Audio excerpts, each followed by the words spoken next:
மயிலாடுதுறையில் கொட்டு மழையையும் பொருட்படுத்தாமல் ரோட் ஷோவில் பங்கேற்ற முதலமைச்சர் மு க ஸ்டாலின் பொதுமக்களிடம் இருந்து மனுக்களை பெற்றார்.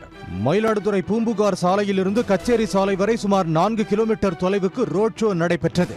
சாலையின் இரு புறங்களிலும் காத்திருந்த விவசாயிகள் மற்றும் பொதுமக்களிடம் மனுக்களை பெற்ற முதலமைச்சர் சிறுவர்களுடன் கை குலுக்கியும் குழந்தைகளை தூக்கி கொஞ்சியும் புகைப்படம் எடுத்துக் கொண்டார்.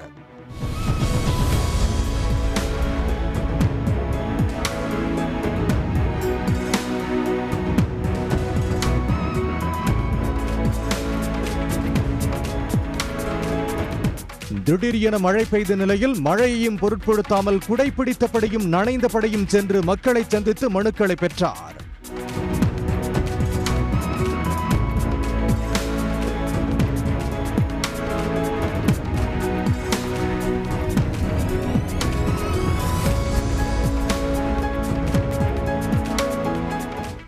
ரோட் ஷோவின் நிறைவாக கச்சேரி சாலையில் புதுப்பிக்கப்பட்ட அண்ணா பகுத்தறிவு மன்றத்தையும் கலைஞர் திருவுருவ வெண்கல சிலையையும் முதலமைச்சர் திறந்து வைத்தார்.